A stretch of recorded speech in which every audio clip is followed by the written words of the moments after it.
साल 1971 था। भारत में हवा पाकिस्तान के साथ आसनी युद्ध के तनाव से घनी थी। अपनी मातृभूमि की रक्षा के लिए तैयार बहादुर सैनिकों में रावल तोमर भी थे, जो सिर्फ 23 साल के एक युवक थे। उनका दिल पहाड़ों जितना मजबूत था, जिनकी रक्षा करने की उन्होंने शपथ ली थी। वो एक बेटा था, एक दोस्त था और सबसे महत्वपूर्ण बात, अक्षरा का एक प्यारा भाई, उसकी छोटी बहन जो सिर्फ 18 साल की थी। अक्षरा अपने भाई के पत्रों और कभी कभार आने वाली कॉलों के लिए जीवित रहती थी।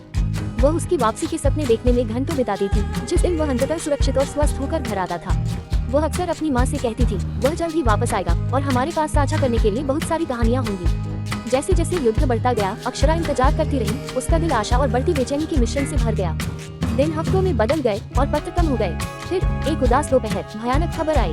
कर्तव्य पालन में रावल ने किया था परम बलिदान, लेकिन अक्षरा को पता नहीं था। किसी के पास उसे सच बताने का दिल नहीं था। वह खाने की मेज पर उसके लिए जगह बनाती रही और हमेशा उसके लिए सबसे मीठी मिठाइयाँ बचाती रही। जब वह वापस आएगा तो बहुत खुश होगा, वो चहचहाएगी, उसकी आंखें प्रत्याशा से चमक उठेगी। आखिरकार वो दिन आ ही गया जब रावल को घर आना था। दबी दबी फुसफुसाहट से गुलजार हुआ गाँव। भारी मन से भारतीय सेना रावल को जीवित नहीं बल्कि एक नायक के रूप में वापस ले आई। वे उन्हें अंतिम सलामी देने आए थे। ये सम्मान उनकी बहादुरी के लिए उपयुक्त था। अक्षरा बेखबर भीड़ के सामने खड़ी थी। उसकी आंखें हर चेहरे को स्कैन कर रही थी, अपने प्यारे भाई की तलाश कर रही थी।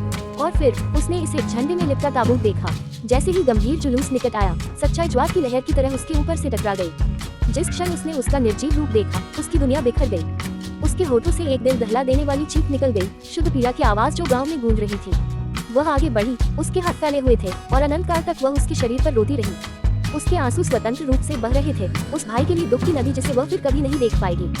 रावल भैया, वह उसकी तस्वीर को अपने दिल से चिपकाकर सिस पड़ी। जैसा कि अंतिम विदाई कहा गया था और अंतिम सम्मान गिरे हुए सैनिक को दिया गया था। अक्षरा, उसका चेहरा आंसुओं से सना हुआ था। उसे ले जाया गया। उसके भाई की तस्वीर उसके हाथ में कसकर पकड़ी गई थी।